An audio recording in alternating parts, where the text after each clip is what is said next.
সৰকাৰি চাকৰিৰ বাবে প্ৰস্তুতি চলাই থকা যুৱক যুৱতীসকলৰ বাবে আহিছে এক সুখবৰ। ৩,০০০তকৈ অধিক পদত নিযুক্তিৰ বাবে আজিৰ পৰা আৰম্ভ হৈছে আবেদন প্ৰক্ৰিয়া। দশম শ্ৰেণী উত্তীৰ্ণসকলেও এই পদসমূহৰ বাবে আবেদন কৰিব পাৰিব। ৰেলৱে নিযুক্তি বোৰ্ডে মুঠ ৩২,৪৩৮টা গ্ৰুপ ডি পদৰ বাবে নিযুক্তি প্ৰক্ৰিয়া মুকলি কৰিছে। ৰেলৱে নিযুক্তি বোৰ্ড RRBৰ অফিচিয়েল ৱেবছাইট rrbcdg.gov.in ত গৈ ইচ্ছুক প্ৰাৰ্থীসকলে আবেদন কৰিব পাৰিব। এই পদসমূহৰ বাবে আবেদনৰ অন্তিম তাৰিখ 22 ফেব্ৰুৱাৰী নিৰ্ধাৰণ কৰা হৈছে।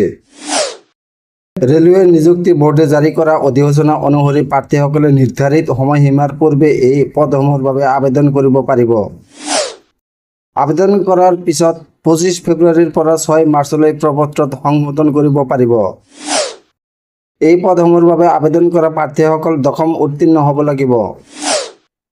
ITI উত্তীৰ্ণ প্ৰাৰ্থীসকলেও এই পদসমূহৰ বাবে আবেদন কৰিব পাৰিব।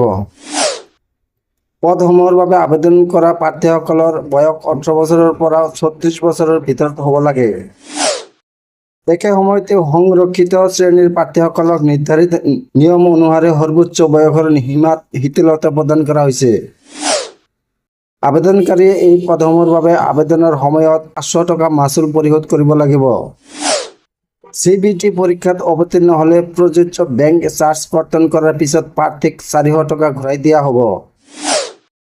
আনহাতে PWBD মহিলা ট্ৰেন্সজেণ্ডাৰ সেনাৰ প্ৰাক্তন কৰ্মী অনুসূচিত জাতি জনজাতি সংখ্যালঘু সম্প্ৰদায় অৰ্থনৈতিকভাৱে পিছপৰা শ্ৰেণী EBCৰ অন্তৰ্গত প্ৰাৰ্থীৰ বাবে পৰীক্ষাৰ মাচুল 250 টকা নিৰ্ধাৰণ কৰা হৈছে।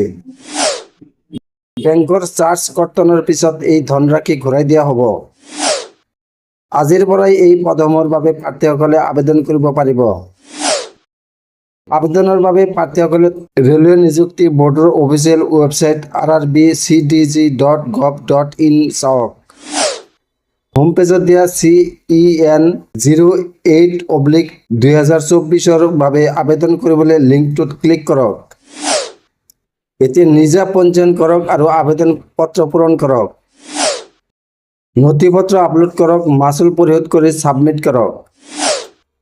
আবেদনকাৰীৰ বাছনি CBT 1, CBT 2 পৰীক্ষা আৰু নথি পৰীক্ষণৰ জৰিয়তে কৰা হ'ব। CBT 1 পৰীক্ষাত সফল হোৱা পৰীক্ষাৰ্থীয়ে CBT 2 পৰীক্ষাত অৱতীৰ্ণ হ'ব। ইয়াৰ পিছত শাৰীৰিক দক্ষতা পৰীক্ষা অনুষ্ঠিত হ'ব। অধিক তথ্যৰ বাবে প্ৰাৰ্থীসকলে নিযুক্তি বোৰ্ডে জাৰি কৰা চৰকাৰী অধিসূচনা পৰীক্ষা কৰিব পাৰিব।